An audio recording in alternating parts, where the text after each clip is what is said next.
handle the truth. The Denise Simon Experience. The Truth Matrix. Vetting, exposing, drilling down to the truth. Rolling Thunder, this is Hitman. Seat over. Hitman, this is Rolling Thunder. Seat out. The Denise Simon Experience. Exposing politics, lies, demagoguery, spin, fraud. Grid to suppress. Mike Charlie, 4 tree 5, 9er 2 1. Grid to mark. Mike Charlie, 4 7 tree 9er 8 9er out. Promoting individual situational awareness. Question, probe, notice, ask why. Mark smoke on the deck. 2 rounds AGBT. Gas TOT 5-3.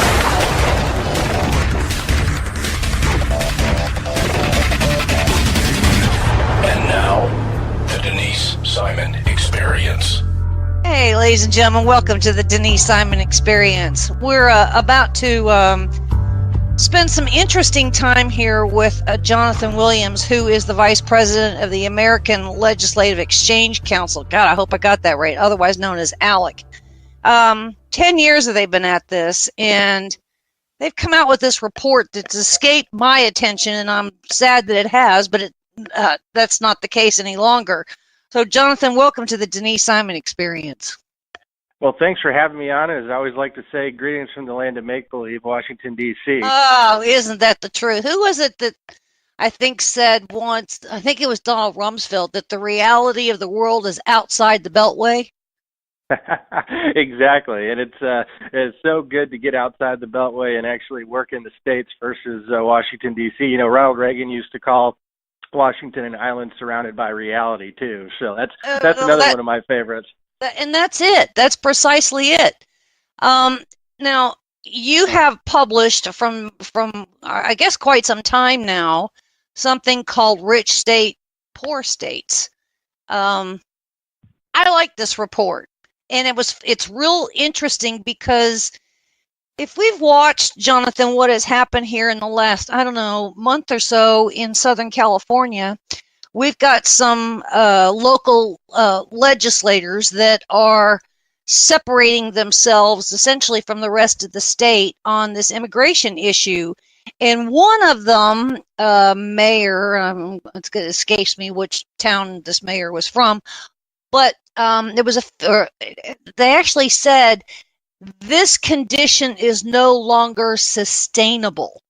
Now, that told me from a financial standpoint, although they didn't use that term, but it would have to equate to a financial condition that, you know, the county, at the county level, at the city level, that they can't sustain some things, meaning infrastructure, meaning education, meaning healthcare, transportation, housing, and all these other kinds of things financially with this nonsense. So if you take that purview, that issue, and expand it, that necessarily is the case with the states themselves. And I think that your report, Rich State, Poor States, addresses that. Did I get that wrong? Well, I'll tell you, what our report looks at is absolutely the economic competitiveness of states. We wanted to put this together with Arthur Laffer and Stephen Moore to give legislators and perhaps even more importantly, the general public, hardworking taxpayers across America, a way to measure their state versus the other 49, since we have these 50 laboratories of democracy that our founders wisely set up so we can hopefully replicate success and avoid repeated failure. And what we do have is a very, very clear roadmap out there of what kind of policies actually work and what kind of policies fail. I mean, no one's clamoring to go to New York or California or Illinois or New Jersey and start a business these days, but they are looking at Florida and Texas and Arizona and the states that value free market competition. That's in essence, what our last 10 or so years of research has shown us. Even down here in Florida, we keep seeing these TV commercials for New York. Come to New York. We're going to give you all these tax breaks. Blah, blah, blah, blah, blah. Bring your business. And we got the greatest of people, employees. And I'm thinking to myself, yeah, okay. That's the reaction everybody's had. They've been running these national TV ads in New York saying, come on in for 10 years tax-free if you follow all of our rules and central planning dictates that the government of New York has set up. I actually just had a piece in National Review talking about the complete and utter failure of that approach of state government, which is really what Ronald Reagan warned us against, is the liberal view of the economy, which is if it moves, tax it, if it keeps moving, regulate it, and if it stops moving, subsidize it. And that's the approach of the high-tax states like New York, is they know they have high taxes on everybody, and then whoever's in power, it happens to be liberals in New York, of course, are saying, well, if you play by our rules and if you play our game, we'll give you special favorites, and it will empower big government, central planners to do what they want to do. That is absolutely wrong, and of course they're competing with a state like Florida, which zero personal income tax, one of the most important things that we isolate for the growth of states. So we're competing with zero. I think everyone's kind of taking that same approach of a chuckle to say, well, that's great, New York, but we like our business climate the way it is. Well, Illinois has been losing. I've been kind of watching it intermittently. They're losing population. If they're not leaving Chicago, moving to other parts of the state, they're leaving the state. Now, where they're going, I don't necessarily know. We're actually seeing business after business after business leaving California. I think those that have stayed, or those that California would be afraid to lose, have probably been tapped on the shoulder by, some kind of a governor envoy that says, if you stay, we're going to give you some under the table benefits to stay in the state. Then there was a couple of years ago, Jonathan, that there was this big, huge protest that Boeing was going to open another plant, and the unions got involved, and they were going to a right to work state, and so I would say some of these governors are well aware of these policies, and they're afraid, are they not? You're right, and it's two very different approaches for how they go about handling those fears, and they should be afraid of other states coming in with more attractive free market climates and attracting their individuals and businesses away, just like you mentioned in Illinois' case. Illinois has lost more than 700,000 of their residents on net over the last 10 years to the other 49 states alone. They're going to lose another congressional seat, or maybe two, in the next round of redistricting after the 2020 census. Where they're going, I can tell you the money that's leaving Illinois is going primarily to Florida, to Texas, to Arizona, to states that value free enterprise outlook on their way of doing business, and of course many of those states without personal income taxes. But then of course the left-wing approach to competitiveness is, let's just try to do more handouts and giveaways, which at the end of the day, of course, is because it empowers big government. It allows them to have their ribbon-cutting ceremonies and their press releases to their constituents to say, look what we've done for you as central planners. And by the way, it allows them to pick winners and losers. And guess what? If you're in New York, they're not going to probably even treat a gun manufacturer or a oil and gas company or an industry that they don't like as the left in New York. Good luck trying to get the special government favorites. That's what happens when you empower big government. Jonathan, your report is really quite comprehensive. You've talked about the top marginal personal income tax rate. You've talked about the sales tax burden, which is a big one. You've talked about, debt service, public employees. You talked about minimum wage, property tax, right to work. So, I mean, you've really covered the whole gamut here, and that's an important thing. So everybody gets measured by the same equation, correct? Well, that's right, and we have kept this equation consistent now for 11 years of producing rich states, poor states, which is great because it allows you to go and measure the various progress or lack of progress of states to see how they've changed over this period of time. And richstatespoorstates.org allows everyone to go see their state, compare them to states perhaps that are bordering or states that they're looking at perhaps moving to at some point, and see how their economic outlook in these 15 really important policy factors measure up. And another thing it allows people to do at richstatespoorstates.org is to adjust various policies in order to see how that would change their state ranking. So I'm from Michigan originally, and Michigan's a great economic turnaround story, going from our single state recession of the last decade under Jennifer Granholm's liberal policies when she was governor to a state that reformed its tax code, enacted right to work, and did so many other things. And now Michigan is in the top 20 after really languishing for many years. So you can go and flip the switch on our website to say, what if our state became a right to work state? What if our state cut taxes? What would that do to the ranking? So we've democratized it in a sense to really empower citizens to see what policy levers will really move the needle in their states. Well, we watched all of those protests and all of that stupidness that went on in Governor Scott Walker's state, and he's turned that state around in a big. I think he's got a long way to go still, but remarkably, there have been Herculean improvements in that state, right? I was just in Madison, Wisconsin a couple of weeks ago, and you're exactly right that Wisconsin is another model state for how to do an economic turnaround, and Indiana and Kentucky and many states in the Midwest like Michigan have followed in the path. Indiana was really the leader, but it does show a very optimistic note that if legislators that are really led by bold leadership to pursue policy changes to make their states more competitive, if they can turn around states like Wisconsin and Michigan, there's hope for any state across the country. That is the really optimistic note, because so many states feel like they're kind of stuck in the mud when it comes to their economic competitiveness, and there's nothing they can do to change their fate. I think those case studies really argue otherwise in a very compelling way.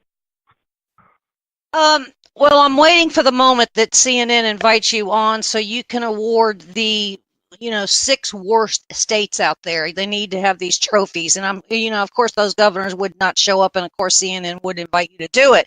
But I think it would be a fabulous moment that you hand out these trophies for economic free enterprise stupidness of these worst states. I like that idea. I'm inviting you for them. It's just a matter of getting with somebody over there at CNN to give you that airtime. But here's the deal: when it comes to Oregon or California or Illinois or New York, Pennsylvania, New Hampshire, what they're left with is really a terrifying condition, such that is there a point of almost diminishing returns, Jonathan, that it would take them 10, 15, 20 years to dig out of their economic condition? That is a good point as well, in that, yes, I was talking to some Pennsylvania lawmakers the other day, and I was in New Jersey talking with lawmakers there, and in some of those cases, it is going to take a determined and really committed course of action over a number of years to turn things around. Now, you can do some things very quickly, like we saw in Wisconsin, a short number of years, and really change the trajectory of a state. But in some of those cases where it has been decades of mismanagement, overspending, high taxes, cronyism, it is really going to take a committed course of action. And in a state like New Jersey, of course, it took quite a while to get to the point where they're at, and nearing bankruptcy in some years, and of course trying to even tax the so-called rich. And we've seen how that worked out, with more of them fleeing the state and coming to Florida, probably in many cases in the Carolinas. But you go and rewind the clock by about 50 years, and you go in the 1960s, 1965, New Jersey had neither an income tax nor a sales tax, just like New Hampshire today, kind of the live free or die approach. Imagine that. That blows people's minds when they hear that New Jersey just, half a century ago was that kind of an economic outlook as a state. It's taken them several decades to ruin that climate and become one of the worst governed states in America, and it probably is going to take a couple of decades to reverse that trend. But of course, the first step of getting out of a hole is stop digging it deeper. So they need to make some course corrections now. Indeed so. And when these people, the only thing that we're afraid of, because I'm in Florida, the only thing we're afraid of is when these people and these corporations move to a Texas or a Florida or a Tennessee or, Wyoming, don't bring their voting habits because, we tend to see some of that DNA that's been planted in these people, and they come down to these states, and then things kind of sort of change for the worse. But well, yeah, Florida's gotten something like 800 and more than 800,000 new residents in the last decade on net from the last the other 49 states, not to mention international immigration, of course. And so you've seen a huge influx. I think that's an important point of just how elected officials need to communicate why free enterprise policies have provided job opportunities in Florida and a better standard of living in Florida versus states where these people have left because of high taxes and bad business climates. And that is really incumbent on all people who care about these kind of policy issues, and especially state legislators that need to explain why economic opportunity exists in states that value free enterprise. A lot of people aren't aware of this. You probably are, Jonathan, when Rick Perry was still governor of Texas, and Florida had put Governor Scott in in the governorship. They did a private business competition, and that was to see which of these two governors could win, that they could go to these other states, to their corporations, California, and New Jersey, and talk them into moving their headquarters out of those states that were hurting those corporations from real growth into a Texas and Florida. And I don't know who won actually that competition because I kind of lost sight of it, but I thought it was very interesting that they would get together about every 6 weeks and they'd go fishing or hunting together, whatever it was that they did, and they would talk about their successes and who's going to win. And that just tells you that there is a method that is successful, correct? Yeah, absolutely. And for those governors, I think that's a good way to popularize what actually happens each and every day with many of the states that can keep taxes low and keep business costs low.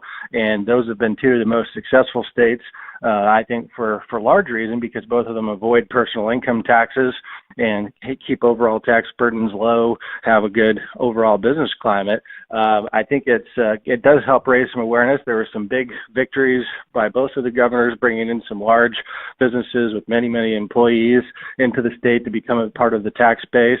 And so certainly applaud both of their commitments to continue to reduce taxes. I know it was something that Governor Scott, when he was elected, said, I want to cut taxes each and every year. As governor, he set a great record as we've measured how many states have cut taxes over the last 5 years. Florida has made that list each and every one of the years that we've measured it. So it's been an impressive commitment, and I'm really hopeful. I think, obviously there's more than one way to compete, and sometimes states fall into that trap of trying to give away a special handout.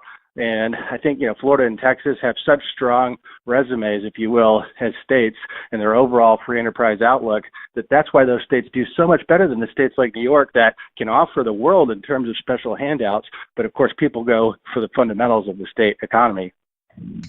But there is a double-edged sword, and I'm going to throw some sand in the gears here a little bit, because, for instance, in Texas and Florida, when you have this kind of growth, does the infrastructure in the respective states actually able to keep up? Florida has a big issue with water.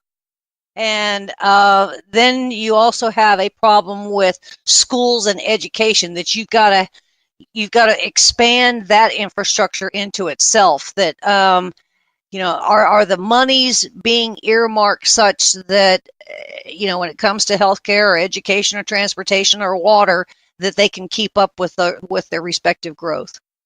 Well, that's really the key. The question there is, do these states, and I think the question is yes, overwhelmingly in the states that are growing and having a free enterprise outlook, is do they prioritize these key services, or do they allow government tax dollars to go to things that are not core services and are not going to be able to keep up then with the inflow? The great advantage that states like Florida and Texas have today is that even though they're in-migration states that does have more services demanded by those new residents, let's not forget the other side of the equation too, which is those new tax dollars that are coming in with the new residents in terms of the tax base that they bring, the sales taxes and the property taxes that they pay for those services. So fundamentally, those states just need to be careful to make sure that the amount of tax dollars that they have, as they're trying to keep their business climate strong and reduce taxes, are being spent on the things that taxpayers need and those new residents need in terms of those core services. Let me throw a question at you, Jonathan, because you're so smart at all this, and I'm so happy to have this conversation. And that is, do any of these board of directors, any of these corporations, for instance, let's take California, do they go knock on the door of the governor and say, you know what, let me tell you what you're doing to us with these state regulations and all of these, stupid laws that they have, that they're taking away the economic freedoms of corporations and or people, such that when you go back to the old constitutional cliche of pursuit of happiness, that it is really completely torpedoed? Well, sometimes we see large businesses able to have an influence on policy discussions, but generally, though, I do think that most businesses in the fight or flight decision generally take the decision of let's just leave the state in many cases if they're not taking our needs really for granted and following the right policies. I do think there's a sense of, in many, especially of the anti-business states, that businesses want to keep their heads down and make money. And of course, that's their core function anyways, and to provide new goods and services. But I think they're often scared off by the potential retribution that could be existed on those businesses if they do speak out, let's say, for more free enterprise policies. There are some exceptions to that rule, but I think there's many of the businesses, especially the large corporation community, are many times afraid to speak out in fear that more policies might be passed that would target even them specifically. Earlier, Jonathan, we got a couple of minutes left here. You mentioned the census in 2020. Are you anticipating a dramatic change by comparison of population and people and where they are in the 2020 census as compared to the 2010? Because I think we're going to see many of the trends continue and intensify. I think we're going to see the big winners. I had a piece in The Hill recently that the Drudge Report picked up on this, talking about the 2020 census.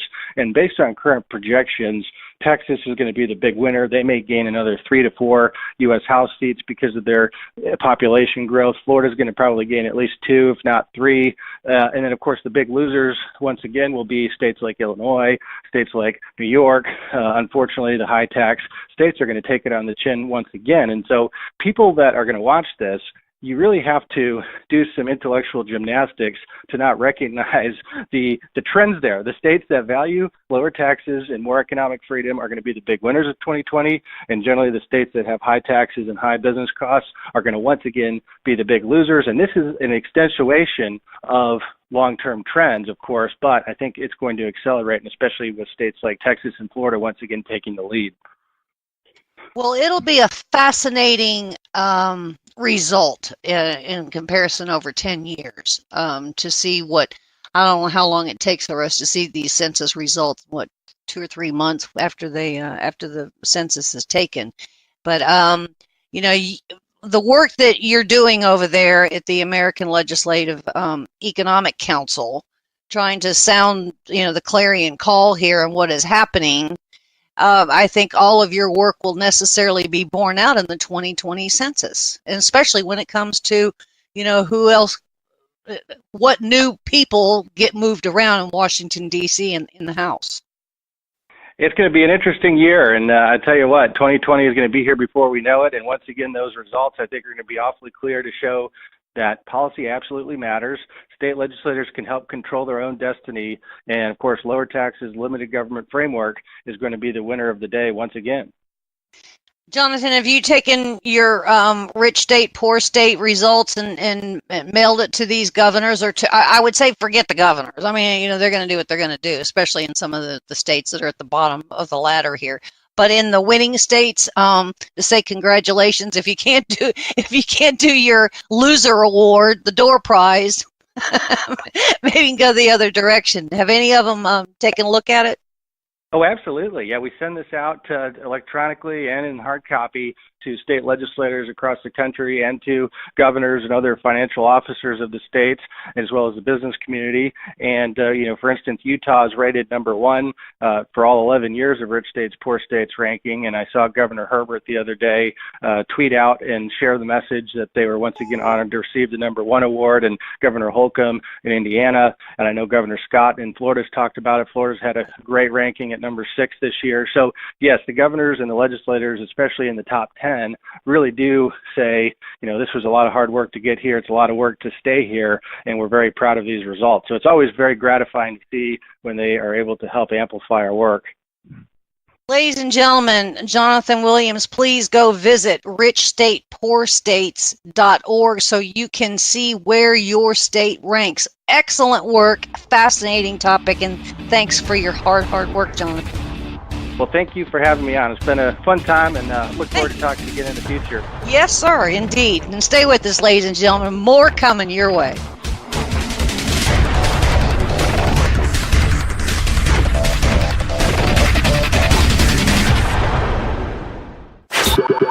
Hi, this is Captain Matt Bruce from the Captain's America Third Watch, and you're listening to Talk America Radio, the new dominant force in conservative talk radio. Hi, this is Donna Fiducia. And Don Newen from Cowboy Logic Radio. Ladies and gentlemen, if you don't go to sleep every night completely fatigued from trying to restore America from the destruction that is taking place, then you're simply not doing enough. Join us every Tuesday night, 9 p.m. Eastern, for Cowboy Logic Radio. Let the restoration begin.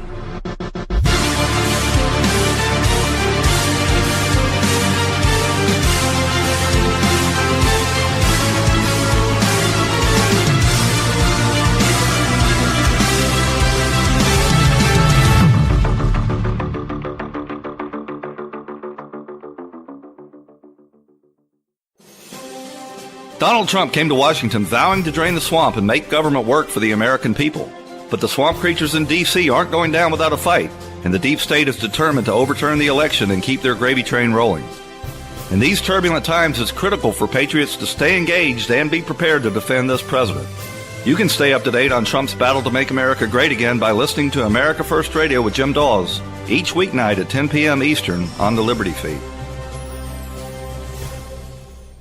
Hi, it's Mark Walters from Armed American Radio. For nearly a decade, I've been educating, informing, and entertaining responsibly armed Americans. And during that time together, we've shared some ups and downs, haven't we? Trump's election saved our Supreme Court and no doubt the future of our gun rights for now. But now is not the time to lay down. The enemies of freedom are well-funded and more determined than ever. To keep up with the state of your gun rights, make sure to tune in to Armed American Radio right here on Talk America Radio, the new dominant voice in conservative talk radio.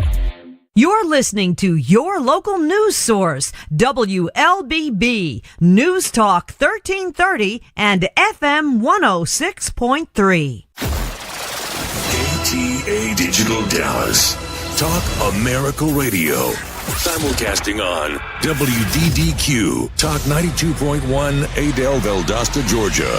And WJHC, Talk 107.5, Jasper, Florida.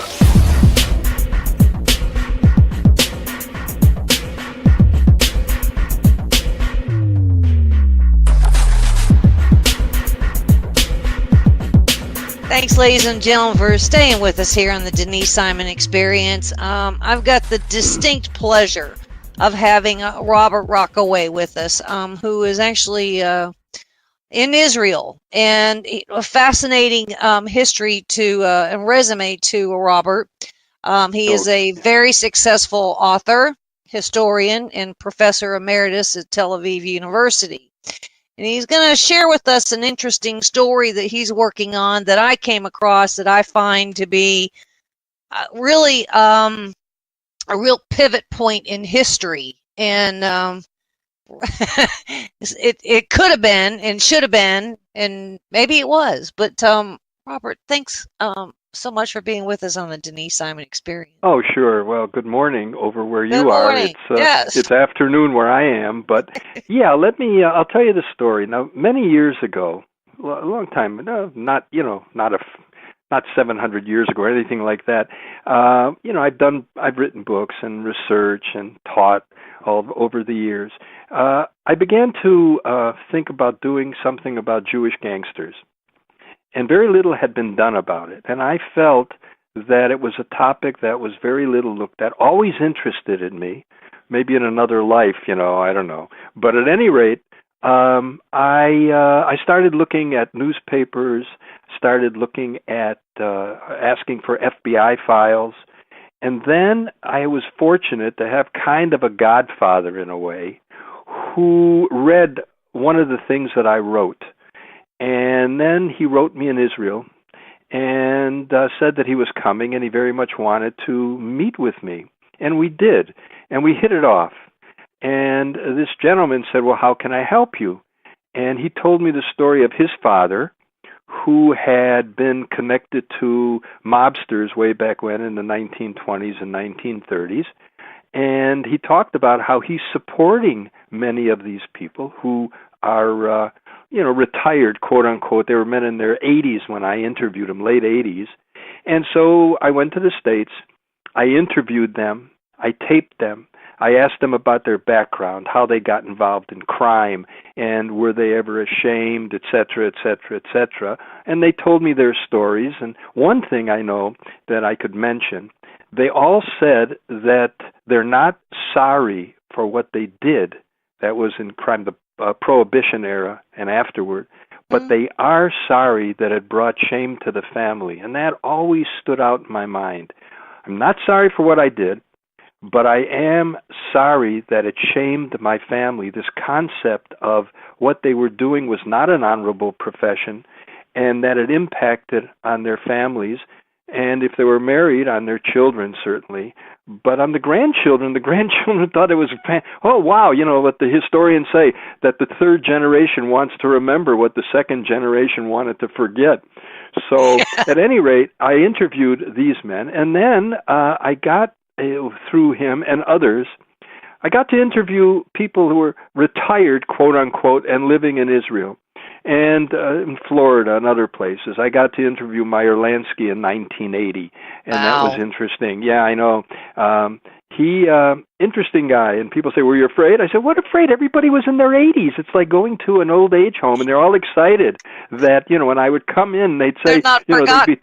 Yeah, they would see me coming in. Shut up, you guys! The professor from Israel's here.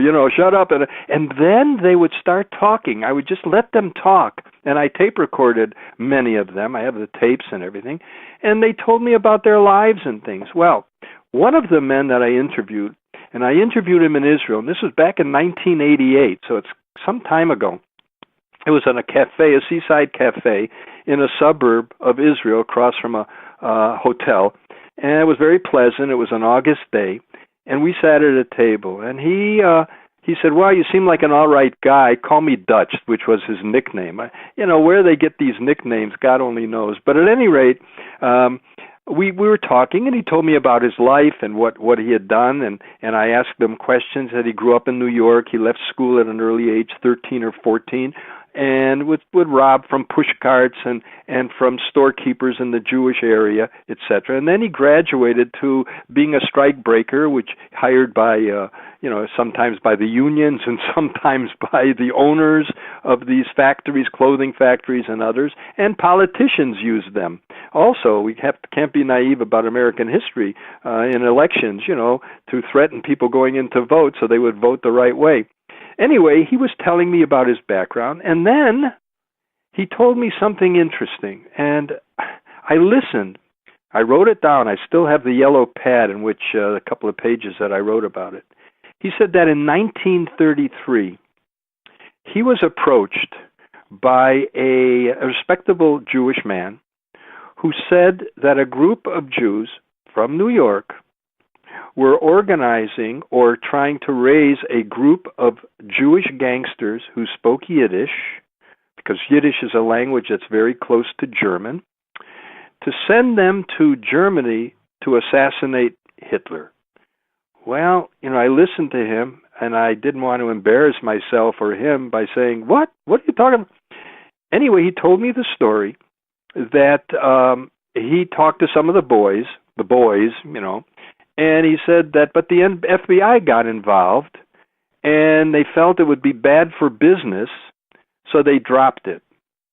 And I said to him, well, I said, really interesting. I said, do you have any documents? He said, what do you mean documents? I said, look, I'm a historian. I need documents. You have letters, memos, some kind of written sources that I can utilize. He said, what are you talking about? There's no documents. There's no letters. He said, but look, the FBI got involved, and he said, maybe there's something in Hoover's building in Washington, D.C. Mm-hmm. And I said, okay. And I forgot about it. The next year, 1989, I was in the archives of the J. Edgar Hoover building because I was getting FBI files about these various gangsters, some of whom I was the first one that opened up their file. When I asked, I'd give them a list of things, and they'd have to go through it, and what they do there, and still today, they would photocopy it or copy it, Xerox it, and cross out in black anything they thought might relate to someone alive or something secret or an FBI agent or something like that. So many times you get a bunch of pages that are just black, all blacked out. Of course, they didn't know that in the National Archives they have copies of these things that are not blacked out. And I had a friend there who was an archivist. We had gone to graduate school together, and I told him about it. And he said, we got a lot of these files at the archive. I said, you do? He said, yeah, I'll get them for you. Wow, that was something. Anyway, I'm sitting there waiting for some files to be brought to me. And I just by chance, I looked at the table next to me. There were files on that table. And I saw a file labeled Adolf Hitler. And I thought to myself at the time, I said, now what the heck is a file labeled Adolf Hitler doing in the FBI? The FBI is internal, has nothing to do with foreign affairs. You have the international, and then you have the United States, the spy agencies, etc. What is the FBI doing with a file Adolf Hitler? So I brought it over to my table because it was available. I opened it up. Bingo. There in the file, which I copied, and I have at home, copied it many years ago, it was in the file, it talked about how the ambassador, the German ambassador to the United States, who I should mention resigned 2 weeks later because he was anti-Hitler. He was not a Nazi. He had been in office before Hitler was elected in 1933. And he got information from people who overheard a group of Jews speaking, who said that they were corralling a group of people to go to Germany to assassinate Adolf Hitler. Now, you have to understand, this is taken seriously, because those that know American history know there was an attempt by an anarchist on the life of Franklin Roosevelt, who was elected in 1933. He was in Florida with the mayor of Chicago. Cermak was his name, and this anarchist shot at him, missed him, killed the mayor of Chicago and a woman standing behind them, and Roosevelt got down. He was, he had polio, so he had these metal braces on his legs, which many people don't know about. He couldn't really walk well. He had to be carried up and down stairs and things, and there's just one picture, I think, of him in a wheelchair. In those days, reporters, honored the requests of people. They didn't delve into the private lives or anything. At any rate, there were demonstrations against Hitler by American Jews, Jews in the United States. There were boycotts, all kinds of things going on. So it made sense, maybe, that this could be realistic. At any rate, so I looked at the file, I went through the file, and the ambassador then sent it to the Secretary of State at the time, and the Secretary, Cordell Hull, and the Secretary of State transferred the file immediately to the Secretary, the Attorney General of the United States, who then transferred the file to J. Edgar Hoover, the head of the FBI. Now, Hoover had become head of the FBI in 1924. He stayed head of it till 1972. Every president who wanted to get rid of him was afraid to, because he had files on all of these guys.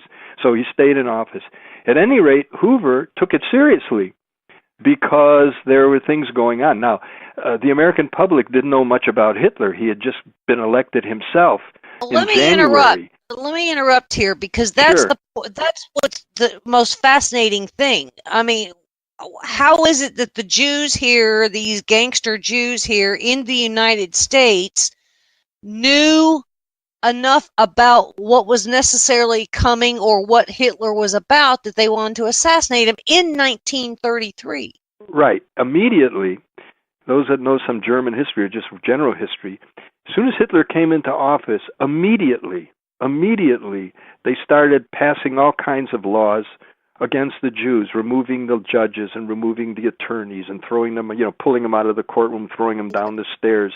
All doctors, all journalists, all academics lost their jobs. Anyone who was in a civil service job lost his job. Kids were banned from the schools. There were quotas on Jews going to university. Immediately, all of these things were passed. If I had the time, I would list the things passed against Jews within a couple of months.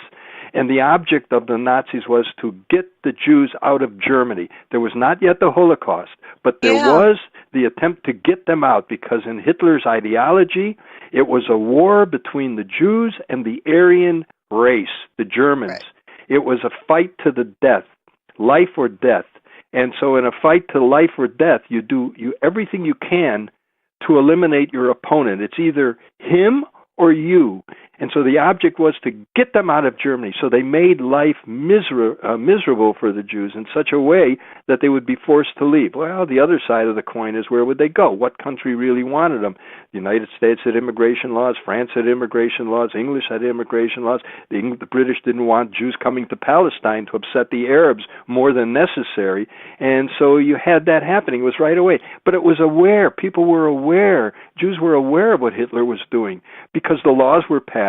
It was published in the Jewish press, and it was published in the general press, but usually on page 10 or 11 or 12 or something. But in the Jewish press, it was because these things were immediately. And so you had all these Jews in Germany, and the American Jewish community was very much aware, especially the organizations, American Jewish Committee, B'nai B'rith, American Jewish Congress. They knew about it, and they were getting messages from Europe telling them about it. Do you know what's going on here? From Germany. I even did some research and got the letters from the B'nai B'rith in 1933, because I was curious whether letters from the B'nai B'rith, which was the largest international Jewish organization in the world, whether they were sending letters to America, and they were. And the main office was in Cincinnati, so letters from Germany were going, and all of the letters said, please, please, please, don't demonstrate, because we're going to be subject to the tension. We're hostages here to Germany. And I had letters from parents who sent to their children in the States, talking about it. Heartbreaking letters, really heartbreaking. At any rate, so they knew about it. And they saw what was going on, and they weren't naive. These men were not stupid and naive. First of all, they all read the Yiddish press, so they knew what was going on. They were all Yiddish speakers, had grown up in homes. Parents were immigrants, most of them.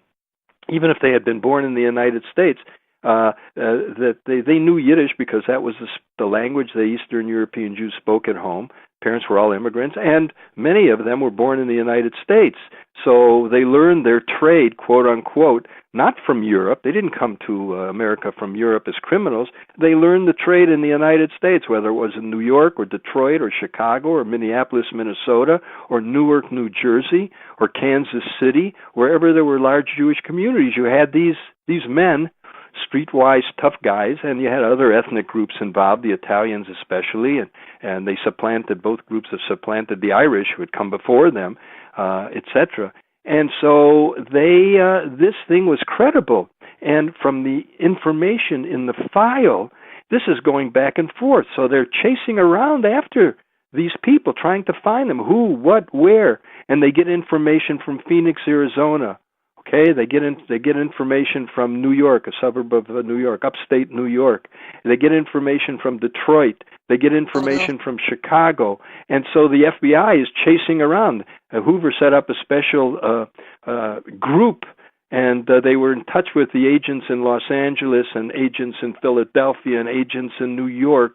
And so they were trying to trace this down, and they would interview people. They would go through phone books, and they would talk to people who they thought might know about this. And one of the groups that they thought might know about this were Jewish mobsters. and the FBI knew who these people were. I mean, you can't arrest a man just because you know what he is unless he does something and it's witnessed. And a lot of times witnesses refuse to testify, whatever. But I remember one of the things, they interviewed some gangsters in Philadelphia, and crime in Philadelphia in the 1920s all the way through Prohibition into the 1930s was a Jewish syndicate. Max Hoff was the guy who ran it, and they, as I understand from what I saw in the files and things, that he bought more weapons than the police in Philadelphia, and he didn't have to worry about the police because they were all paid off. Some of the policemen were making over $100,000 a year based on their $5,000 a year salary, and he's giving them more. They interviewed they had sent up a grand jury in 1928, and they interviewed policemen. And the guy said, "Well, one of the policemen," they said, "Well, we find in your account in the bank you have over $100,000. How do you have that kind of money?" He says, "I make bird cages for the retail trade." Wow, that's terrific, right? Okay. But I make bird cages. Wow, what a great profession that is for a policeman. Anyway, so it goes on, and they start interviewing and talking to people, and it became a problem for these criminals because the FBI is snooping around. Well, once they start snooping around, they're also going to be snooping around in other areas where these men are active, and that was the worry. Well, I took the file, I copied it, I brought it back to Israel, and I called up Dutch, and that was the last time I spoke to him. Now, he was a man already in his, I would say, middle 80s or late 80s when I interviewed him. He looked pretty well built, but he was an older man. I mean, and his hand shook a little bit when he drank his coffee, I remember, and his hair had thinned, and he wasn't bad looking at all. And I called him up, and it was the last time I spoke to him, and I said, "You know what? I was in Washington, and you were right.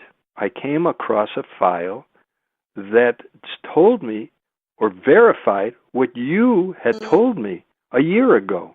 He said, "I told you." He said, "You know what? I'm sorry we didn't do it. We would have been heroes. We would have gotten medals." Yes. Of course, in 1933, who knew what Hitler was going to do? There was no World War II yet. There was none of this. Yes. I mean, that was it. But, as time goes on and you knew what happened, he says, there wouldn't have been World War II. There wouldn't have been a Holocaust. He said, "It's a pity we didn't do it." And he says, "I'm sorry we didn't do it." And then that was our last conversation, and I never saw him again. I don't know if he's certainly not alive now. He was in his 80s then. It's now 1988. It's 30 years ago. So unless he lives to be over 125 or 30, I mean, he's not around. Well, so then Hoover and the FBI, they really broke a plot that an alleged plot, because if you're involved in crime, criminal activity like these men were on a national scale sometimes, or at least even a local, you don't want the FBI snooping around. I mean, They may not be that good, they may not find them, whatever, but it could lead to other things. And if you're in the kind of business where it's risky, very risky, because federal crimes are broken, interstate commerce and all this stuff, you don't need this. And so they said, "Listen, it's simply not worth it. It's something that may not work." Now, this man also told me that this respectable Jewish man who spoke to him had told him that they would pay them $2,500 plus their expenses in Germany, which wasn't bad money if you think about 1933. So multiply it by 10 or something, so $25,000, that's what you can get for a contract killing, whatever. And anyhow, but there were people in Germany waiting to meet with them because there were attempts on Hitler's life. There was about 8 or 9 attempts on his life. And so, and he had, someone said to me once, he said, he had a cat's 9 lives. I mean, every time something was done, he managed to get out. Then one building was blown up, and he had left 5 minutes before, boom. And then the bomb planted by these German soldiers under the table, and the table blocked it, and people were killed, but Hitler was only wounded. There were attempts. But now, you're doing a documentary based on your research. Based on the writing and research. Right. And that's something that's very, very different because I've written about it, but it's certainly, not a documentary, which is visual, which has a greater impact. And the filmmaker what happened was with this, I wrote this article in a magazine called Tablet Magazine. It's an internet magazine. Subscribe. According to sources, they said the magazine has about 2 million viewers. It's on the internet, but it deals with Jewish issues, political, cultural, religious, a lot of interesting stuff on there. A lot of interesting stuff. And he saw it because it went out in other places, and then I was approached by French television, or French newspaper, I'm sorry, it was the Le Monde, the French, and they asked me if they could translate it into French and publish it. I said, sure, go ahead. And they did, and that's where Daniel saw it in France. And then also some people, they were having a celebration, 70 years of World War II in Russia, and I ended up being a little blurb on Russian television about this thing because they asked me I said, yeah, go ahead, I don't care, publish it, whatever. And so he came to Israel. He had relatives here, and he was coming for a family event, and we met. And he approached me, he says, would you be interested in having this in a documentary? I said, yeah, it'd be great, sure. Wow. I said, visual always has a greater impact than someone sitting at home reading an article, and then as soon as they finish it, an hour later, they can't remember what they said. This is academics also. I mean, how much do you remember? Usually you don't remember 80% of what you read, like a day later, whatever. Yeah. So, but visually, it always stays. And visually, it has a greater impact. So that's what he's producing, and it'll be about me telling the story and stuff. So, Robert, you've got a Facebook page, 6553615. So people can, the listeners can go over there and check it out and, donate some money. Well, you can use my name. You know what? I'll be honest with you. I just shut down Facebook a couple of years ago because I found I was getting, people on Facebook. I didn't know who they were. They're sending me pictures of their we dog. all know how that happens. All the and advertisements. I said, who are these? What am I getting these ads for? And once you get these ads, you can't get rid of it. Then I understood that Facebook makes its money from ads. So I'm getting ads for shoes, and if you buy something in America and use a credit card, they send it everywhere in the world. Oh my God! So I said, I don't need this. I don't know it. And now we know all this hacking is going on. That makes it really even worse. If I get messages through the Facebook, usually it's transferred to my Gmail account, and I answer people. I mean, I'm still teaching, and even though I'm officially retired, I don't teach Israeli students anymore, but I teach in the international program, and I'm pretty popular, I guess. Well, I'm modest also. I have 120 students a semester, and so I'm at the university and stuff, and they're emailing me all the time. Well, what's going to be on the exam? I'm so nervous, and I assure them. I said, listen, it won't be hard. You know the material more than you think, and all this kind of to calm them down and all this stuff. Well, and then they Robert, want to meet with me. When do you think your documentary will be out? We've got just a minute or two left here. Well, I have no idea because it's not in my hands. I'm just available. Okay. And they're going to, I understand they're coming to film me in June. And then they'll try and wrap it up this summer. Problem is with documentaries that are not in public broadcasting is that you have to get investors. And congratulations on this well, good thank you so much. It was a pleasure and we're talking. very, very happy that you're here on the Denise Simon Experience. A fascinating story, and we commend you for the long research that you have done and what you have shared with the world. It's interesting, such that you never know who your audience is, and all of a sudden they start coming from all corners of the world. Right, that's great. Yeah. Thank you. Thank you. Thank you, Robert. And my pleasure. Best wishes. Thank you.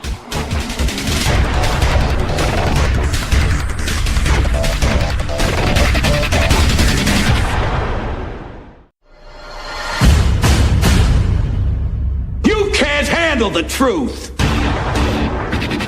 The Denise Simon Experience. The Truth Matrix. Vetting, exposing, drilling down to the truth. Rolling Thunder, this is Hitman. Seat over. Hitman, this is Rolling Thunder. Seat out. The Denise Simon Experience.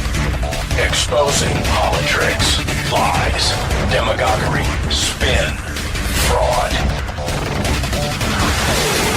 We're Press, Mike Charlie, 4 Tree 5, 9er 2-1, grid to Mark, Mike Charlie, 4-7 Tree 9er, 8-9er, out. Promoting individual situational awareness. Question, probe, notice, ask why. Mark smoke on the deck, 2 rounds HEPT, gas TOT 5-3.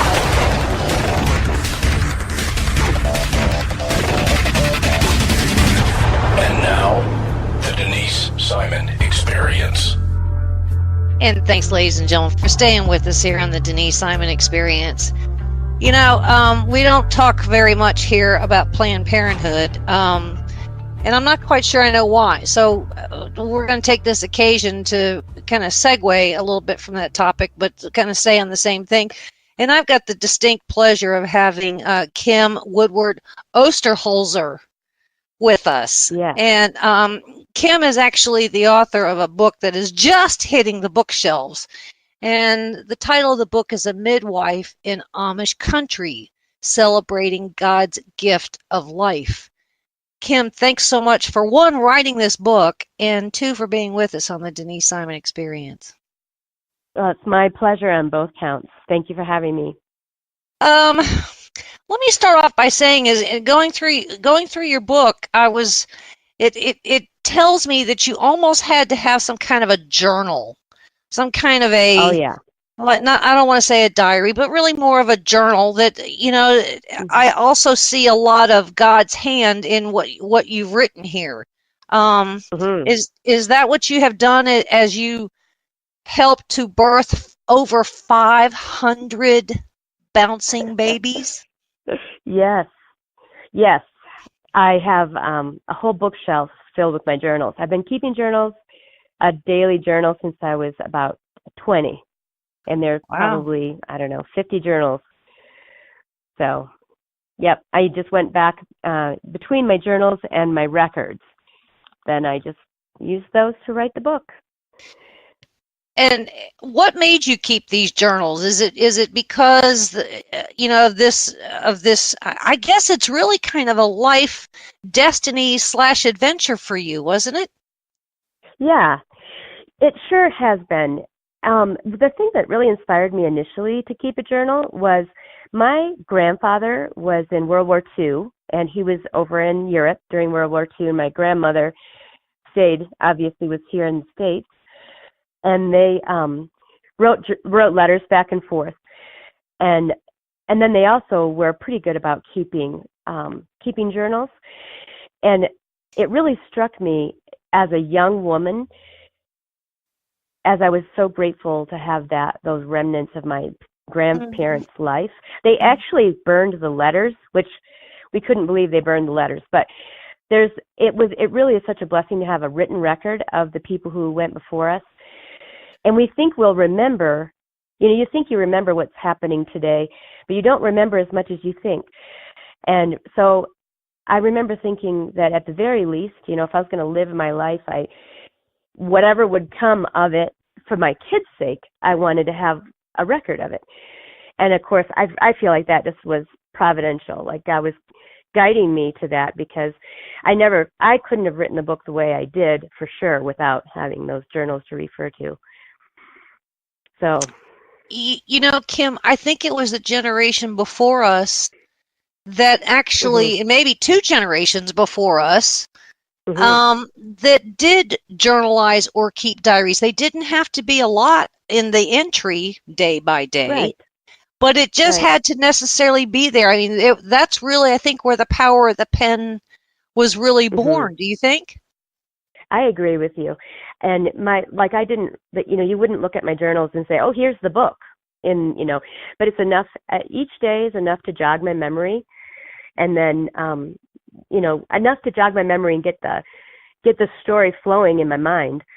And I was actually amazed looking back as I was going through my journals, how much I had really forgotten.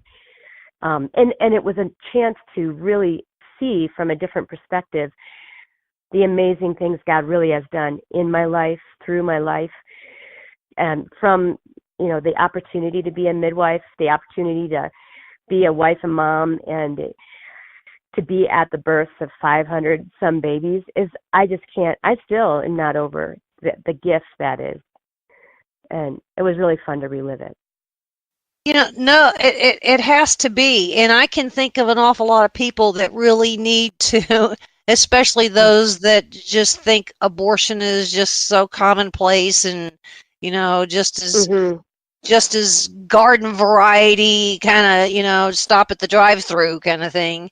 And then all these advocates of Planned Parenthood. I mean, it's just, and this is on the heels of little Charlie Gard and little Alfie over there in England. Yeah. I mean, your emotions on all of this just must be kind of from the sublime to the ridiculous, but they're all really centered on everybody's missing the real point here, right, Kim? Yeah. I think I'm following what you're saying here as far as missing the point that we're talking about real actual lives. Yeah. And that is one thing I've always felt when I was a younger woman before I became a midwife. I mean, I've just been enamored with the secrets of the womb since I can remember. But as a younger woman, I worked in some crisis pregnancy centers, and one of the things I did there, I didn't do a lot of, try to manipulate someone out of an abortion by showing gruesome pictures. I just showed them the pictures of the life in the womb. Those, I don't know if you remember that Gary Burgle, like When You Were Formed in Secret pamphlet, but it had like week by week pictures of conception, pictures of, 10-week baby in the womb that's just like 3/4 of an inch with eyes and fingers and beating heart. One of my clients asked me just the other day, when does that heart start to beat? And I said, 20 days. You might not even realize you're pregnant, but the heart is beating at 20 days. And that's something that's what I used just to, when a woman was sitting in front of me saying, oh my gosh, if I'm pregnant, I don't know what I'm going to do. I just made sure she knew what's in there. And then we made sure that she knew that, we were here to walk with her through the challenges of bearing a life that you're not prepared to, she wasn't planning to conceive or carry or bear.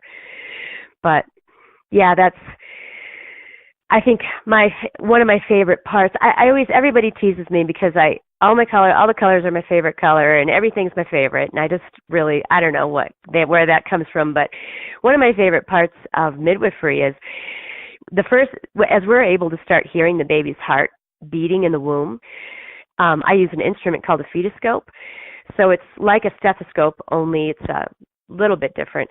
And I put one end over where I think the baby is, and I put the other end, you press your forehead. You press it over the baby with your forehead so that your hands aren't creating static, so you can hear the heartbeat.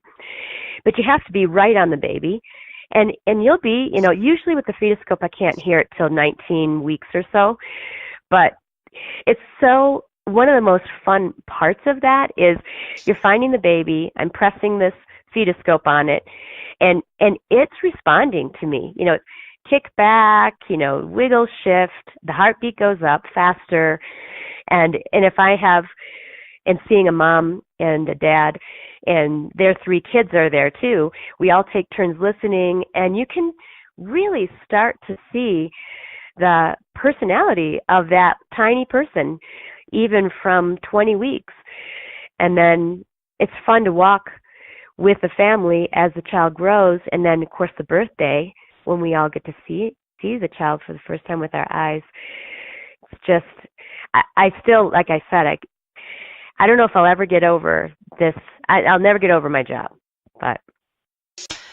Indeed so. And I would say, Kim, that each birth that you had was very unique. I mean, everything was, each case, each wonderful moment was different than the last, or certainly one. So describe some of the challenges that you face that, if you can describe them, that you were surprised at, or maybe had to be kind of resourceful or creative or clever with?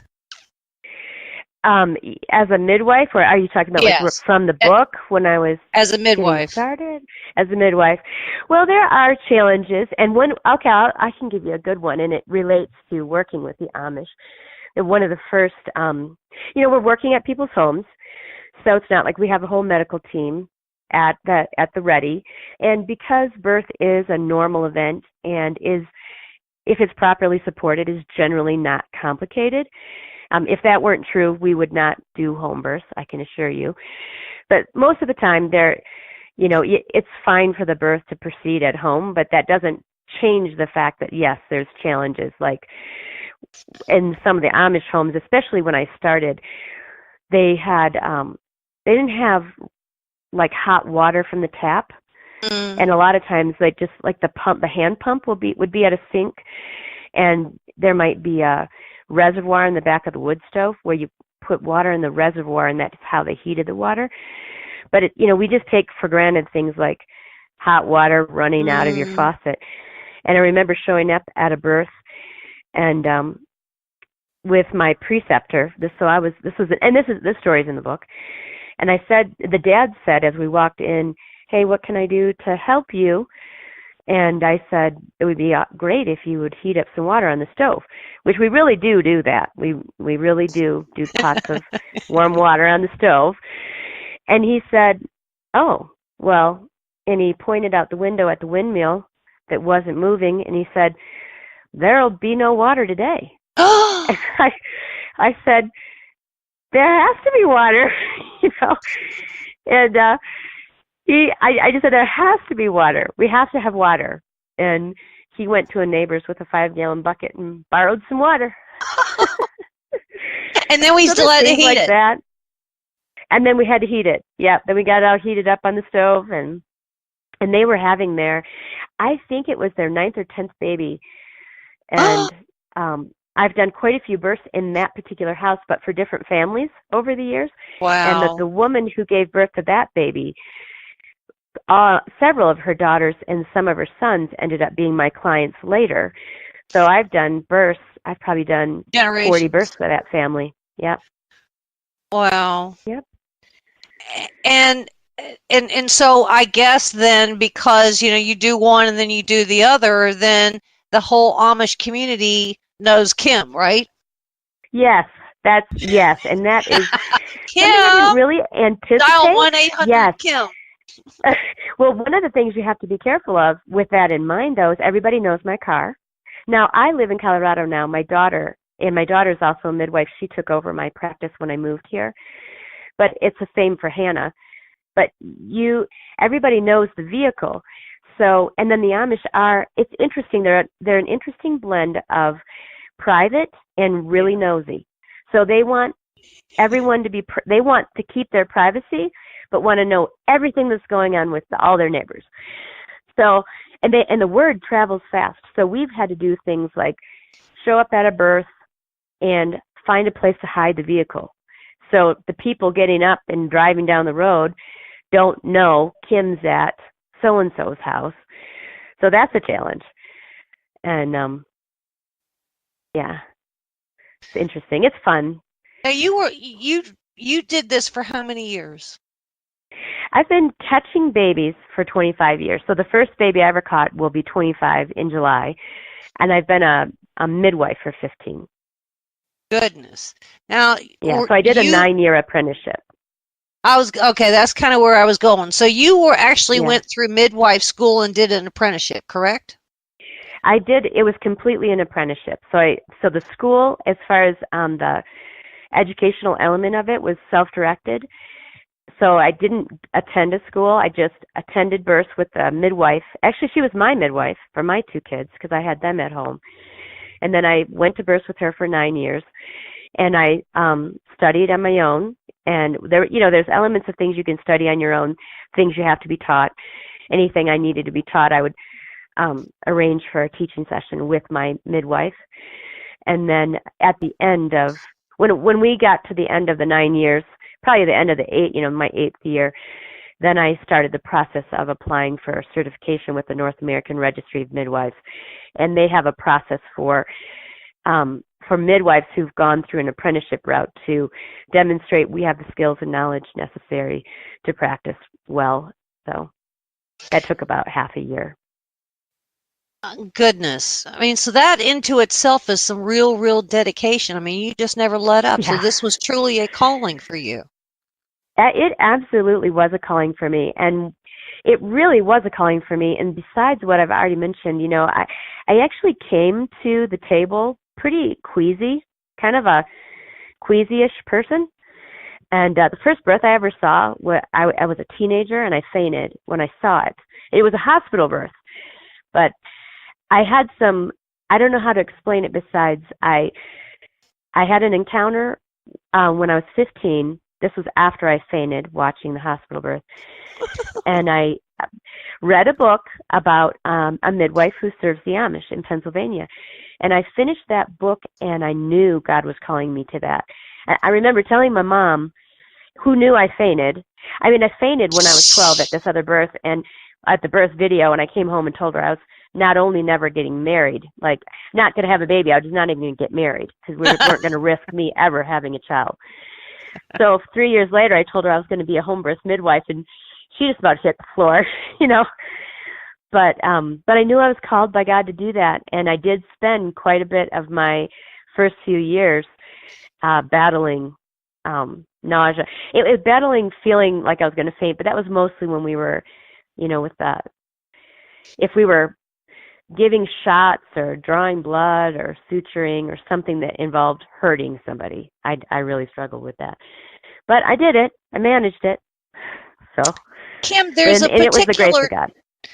There's a particular challenge because the Amish, in their religious culture and the way they live, and I have been on Amish farms, there is no convenience. We can't go plug in a heating pad. That's true. You know, so you, not only is midwifery one thing, but you were doing it without any kind of convenience, right? Yeah, you can get pretty resourceful. It's probably why I'm a good camper too.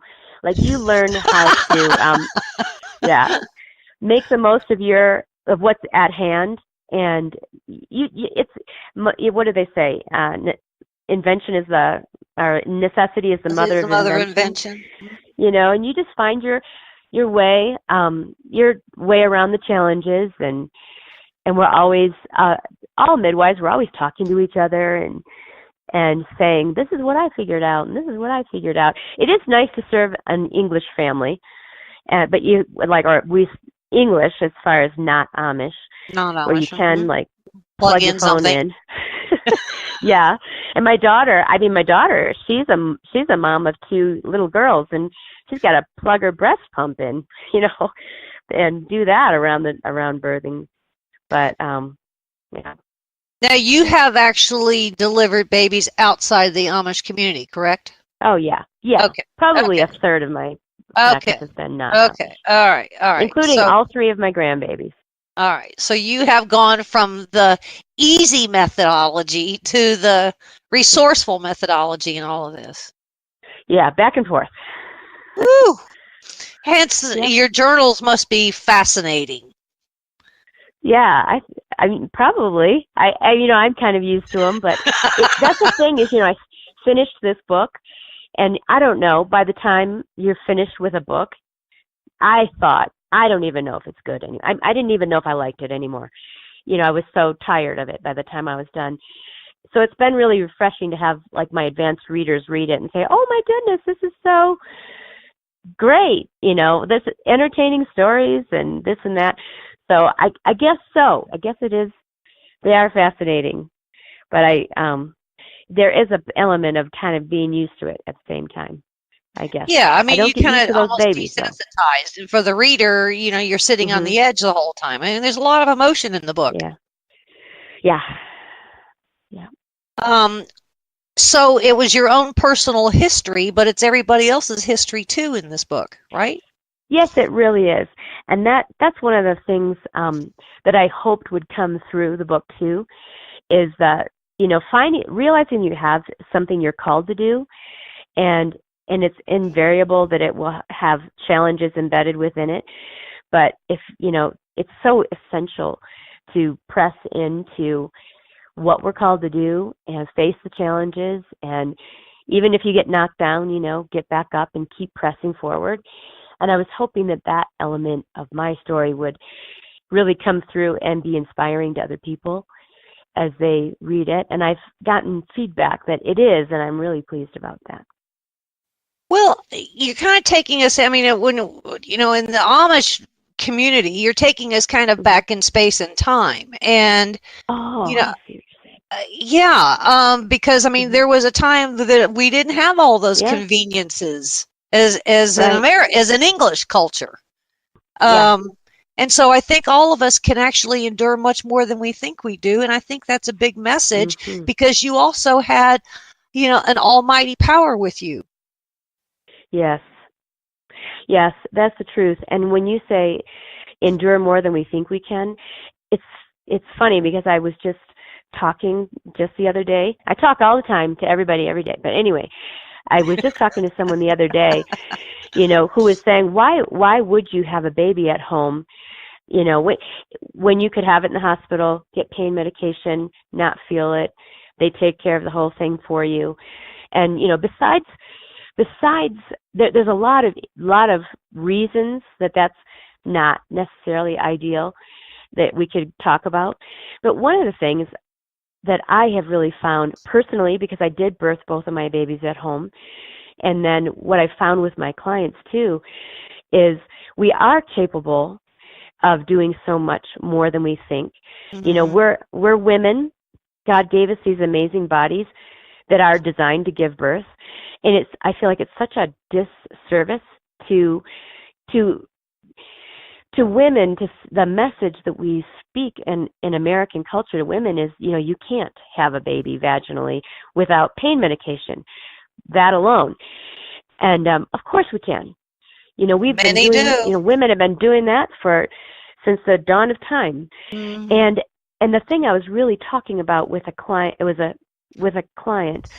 was, when sometimes I think the most valuable things we have in our lives are the things that come to us through pain.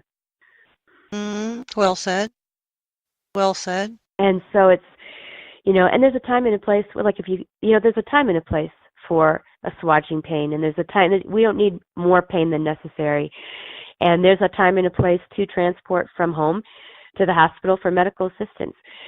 But, there's watching women go through the process of birth and come out the other side. It's just one of the most amazing things. It's healing. I think it's spiritually healing. Ladies and gentlemen, we're speaking with Kim Woodward Osterholzer, and her book is A Midwife in Amish Country, Celebrating God's Gift of Life.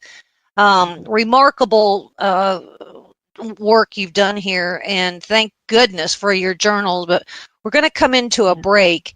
So Kim's got a little bit of a cold. She might need to blow her nose and get a drink of water.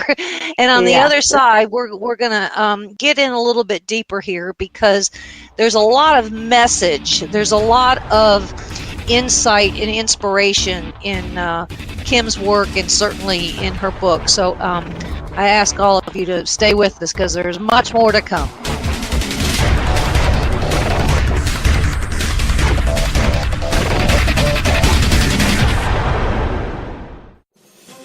Hi, thank you for listening. My name is Ron Phillips, and I'm the owner and operations manager of Talk America Radio. It is with great pride that I offer you this 24/7 stream of some of the finest talk radio programming in the country, but I need your support. We are a listener-supported network. That means we need your help to continue to offer the quality programming you're hearing right now. If you're able, please visit talkamericaradio.us and click the Support Us button. Your donation will go a long way in helping us continue to share the American voice. Thank you.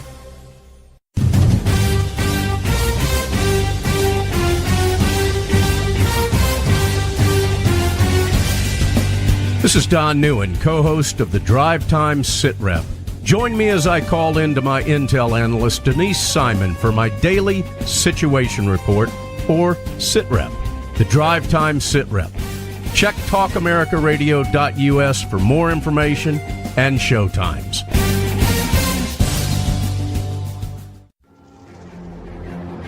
Let me talk to you, black people. When you vote for blacks and put them in office under the banner of the Democrat Party, please explain to me what black people get as a result. This was not a nap that we have been taking. We are in a coma. You know what the interesting thing about pensions is? That's today's money given to people who ain't doing nothing for you today. Get off that black Democrat tit that they've been sucking on. Your country is being stolen from you, and the promise is being stolen from your children, and they're telling you it's all right while the rest of the world is trying to lap us. Well, why are we doing so poorly? 2 words: teachers' unions. Are you kidding me?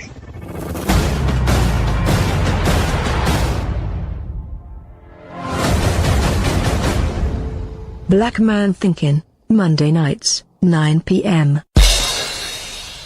This is Denise Simon, host of the Denise Simon Experience. When I'm not debating with Donna Fiducia about politics, I listen to Cowboy Logic Radio. Why, you ask? Because outside of my blog, founderscode.com, and my own radio show, the Denise Simon Experience, Cowboy Logic is by far the most entertaining and informative radio show on planet Earth. Plus, Don makes me feel guilty if I don't listen to his radio show every week. You're listening to your local news source, WLBB, News Talk 1330 and FM 106.3. KTA Digital Dallas. Talk America Radio.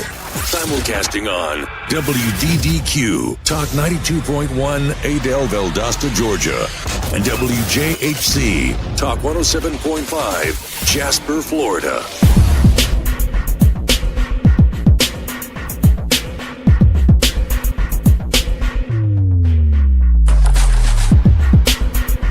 And thanks, ladies and gentlemen, for staying with us on the Denise Simon Experience. We're having a fascinating conversation with Kim Woodward Osterholzer, who is a midwife. She's written a book, A Midwife in Amish Country, Celebrating God's Gift of Life. The book is full of just, insight and inspiration. But I think the other thing this book is full of is courage. And I say that, Kim, because we English, if you will, these basic people out here that, these basic women that get pregnant, we all go, oh, okay, well, we go to the doctor every month and, he tells us what we need to do. And then we go look at YouTube videos, and then we read magazines and we read books, and then we go back to the doctor again, and they keep testing and they keep doing exams. And this is, they hold our hand through this whole process. But in the world of Amish, such is not the case for a new mother. And so you, I would say, are that hand holder. So it's courage for a brand new mother that they don't have the choice to go to doctors to hold their hand and go through that experience. And you have that. And so you are courageous enough to say, I can do this, and that they can do this. And then on the other side, that courage paid off. Did I say all that right, Kim? Because that's what I'm seeing out of this. Yeah, I see what you're saying. One thing that's neat about that I was thinking about when you were talking about the hand holding too, is midwife literally means with woman. And I think that's one of the most beautiful. I say that all the time. One of the most beautiful things about my job is that it is just coming alongside. And the one thing that I should say though is the Amish women do have a choice to birth in the hospital. They can go there if they want to. one of the predetermining factors is as to whether or not they do that is the cost. But they really they can go do that if they want to. Mm-hmm. And the thing is that kind of one of the things about home birth midwifery is the misconception that you really have to be in the hospital, or have a doctor walk alongside you as you birth your baby. That is a misconception. Yes. And there's a time for it. But if you really do believe that birth is a normal process, then a lot of the times all you do need is someone to hold your hand, to walk alongside you, to be with you, and to serve you as you're doing what you're made to do. As your coach. Yeah, I mean, there was a time too, Kim, that if you did go to the hospital to have a baby, sometimes you were there as much as a week, and then it went down to 3 or 4 days. And today it's like you go in today and you're out tomorrow. So I mean, your point is all the time. Yeah, your point is well taken. That it's gotten down to such a process, such a procedure that it's just very fast. And I would argue in a lot of cases that, even hospitals, even some of these doctors are going, we want this done real fast, so here we're going to do a C-section, you're in, you're out. Right? Yeah, that might be why we have a 30% C-section rate, where home birth midwives have about a 3% C-section rate. Yeah. Yeah. Now, I'm sure you had more than one motivation for writing this book, Kim. What what are they? Can you share some of those? Yeah. When I was in Michigan still practicing, my first husband died when my kids were teenagers, and that was right about the time that my career as a midwife was taking off. And so I spent the next 7 years I was so busy, just catching babies, and I was finishing off rearing my children that I would never have even, I did keep my journal in those days, but they were anything but eloquent, and I was thrilled if I managed to, get 8 hours of sleep at night. That was pretty rare too. So I didn't think a lot about that but when Facebook came on the scene, I every now and then I would just write a little bit about one of the births I'd attended, and people's response was really stunning. And I didn't realize, even though I say I don't know if I'll ever get over my job, I think I am used to it. And so I didn't necessarily realize how special and different it is. Just attending home births, serving the Amish. I was used, by the time I started writing little stories on Facebook, I was used to serving the Amish and didn't really even think, was this an Amish family or not an Amish family? They're just my clients, my friends, people I served. So when people's responses got me thinking, wow, I think people are curious to know about home birth. And it was later that I realized I was so busy I didn't even really realize there was Amish fiction out there. So I didn't realize the amount of interest there was in the Amish culture. So those were some of my, motivations after a while. Realized as it kind of, I put two and two together and realized I really do have a very special job, and I'm in a very unique position. Beauty is like every day for me, and the desire to share that with other people started to grow. But I do think one of my main motivations for writing the book, when I moved to Colorado, I married my second husband and moved out here after my kids were grown. And then it was the first time in 21 years I hadn't been on call. So I think I slept for like 3 months or something. No joke. Yeah, and my kids finally, they started sending me Facebook messages like, "Mom, where's your phone? Answer your phone." And I, for the first time in 20-some years, didn't have to have my phone with me constantly.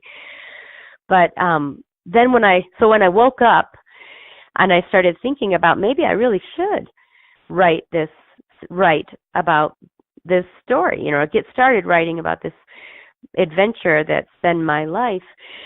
The fact that I came into midwifery queasy and not really naturally suited. There's people who you say that this person's a natural at what they do. Mm-hmm. And I wouldn't say that I came a natural. I had to overcome, queasiness. I was queasy about the smells. I was queasy about I had a hard time with the hours. I had a hard time being on call. I had a hard time missing meals. I mean, everything was kind of a challenge. The woman I worked with, I remember being so amazed that we could go and do, 20 hours worth of work together. Because that's the other thing about home birth midwifery is you don't have a shift. When someone calls, you go and do. You're there, and and you don't leave until everyone's stable. And if by the time you leave, it's time to start your day's worth of appointments, you roll right into appointment day, and hope that no one goes into labor that night. But we could do that, and her hair would look right, and her dress would look right, and she never seemed to need to eat or drink or poop or anything.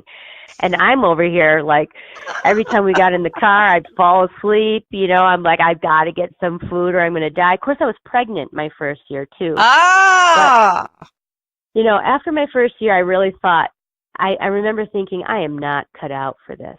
Like, I will just be my preceptor's helper. That's going to be my profession. I will be her helper for the rest of my days. And then just little by little, literally, I know for me, God brought me along the path.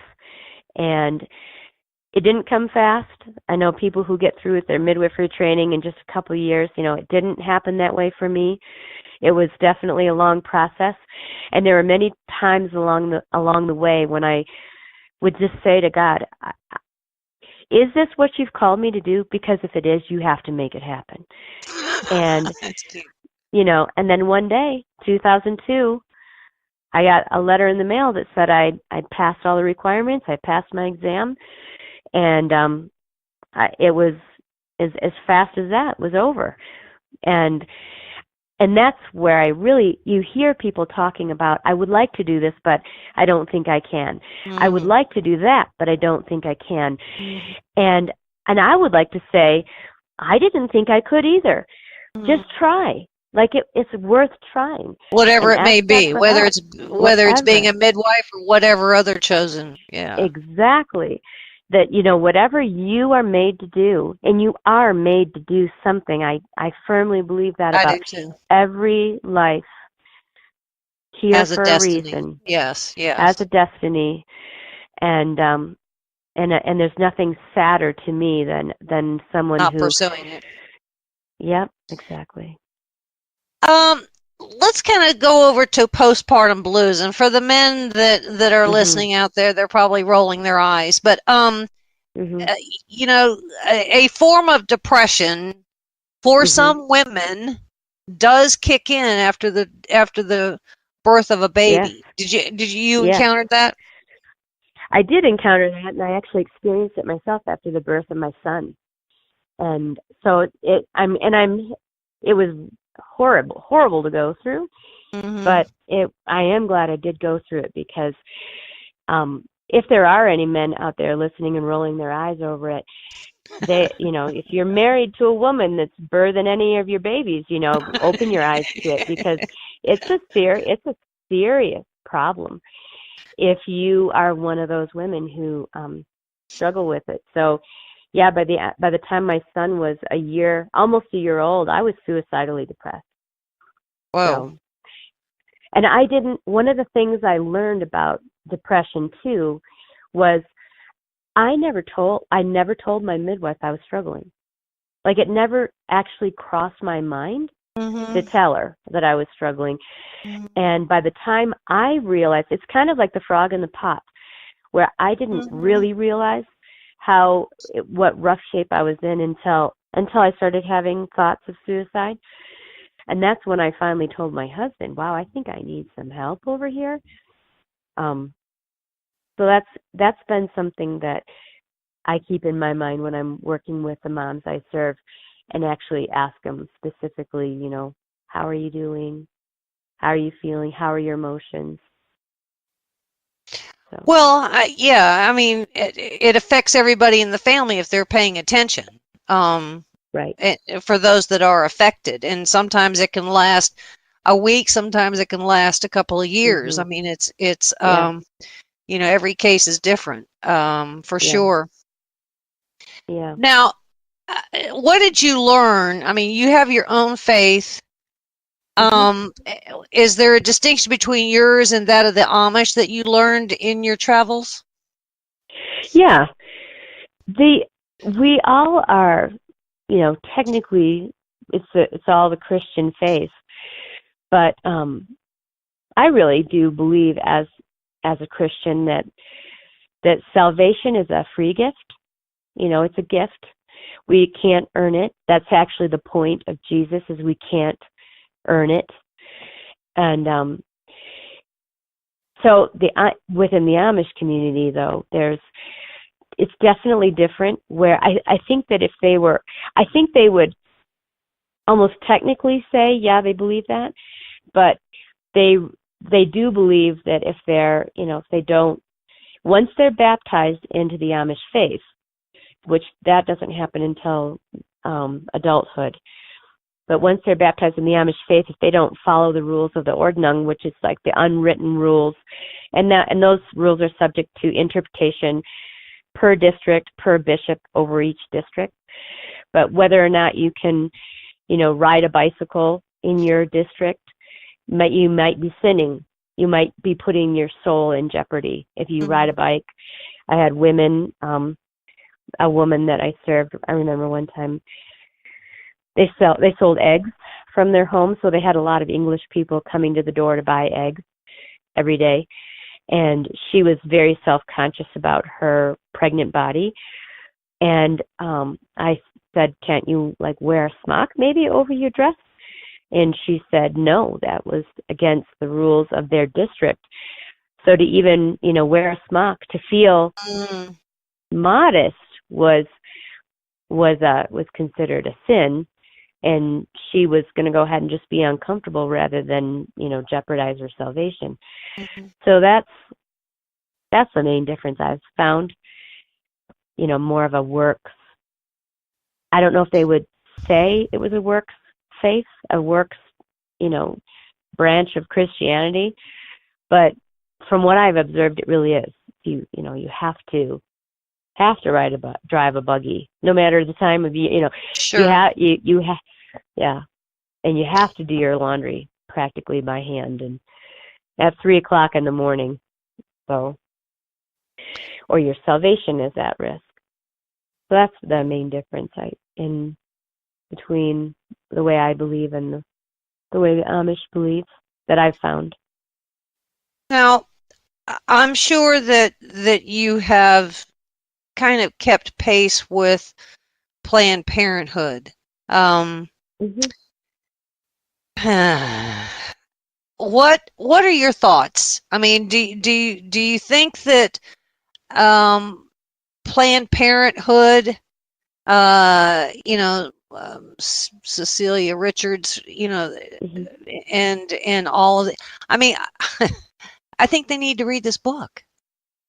You? I would love if they read the book. I would love if they read the book and read it with an open mind, an openness to hearing the other side of things. It is interesting in the midwifery community itself. It seems sometimes like very clearly marked where you're either pro-life or you're not pro-life, and maybe the reasons for serving. Like those of us who are Christians and are pro-life, we are really about the family, and that's one of the things that drives us to do what we do, is serving families and getting them off to a healthy start, and honoring that little life in the womb. And then there's others who really their focus is the rights of women, and which I don't, I do believe that women have been oppressed to a degree through the generations, but I'm not sure that I'm not sure that the way to celebrate our womanhood is to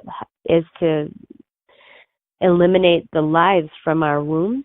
Yeah. And I don't know that I think it, and I have friends who say to me, if you don't, I know you care for women, so how can you be against abortion? Because that when you're against abortion, this is their position, is that I'm sentencing a woman to being trapped in an unplanned pregnancy, unplanned parenthood. And I've just tried to really explain that my heart does go out to women who find themselves in such difficult situations. My heart really does go out to a woman that is caught in a pregnancy unplanned, and maybe a lot of other things in her life are unplanned and not going well too. Mm-hmm. But as long as I believe that what's in that womb is a person, I can't believe that the answer to one person's problems is to end the life of another person. So, and it just seems so calculating and calloused and unfeeling to me. That may be overstated, but it's become so commonplace that there's a whole segment of women out there that are just desensitized to this gift of life. Mm-hmm. I think there's a lot of misinformation. I really think there's a lot of misinformation. Mm-hmm. I remember meeting a woman years ago that she knew I was active in the pro-life movement, and she said to me, I believe abortion is fine. I believe it's our right. And nothing you can say or do will ever change my mind about it. And I said, okay, could I just show you something? And she said, sure, you can show me, but it won't change my mind. Mm-hmm. And I said, okay. So I got that little booklet I mentioned earlier, When You Were Formed in Secret by Gary Burgle. I had those all over the place. I carried them with me all over the place. And I opened to the page.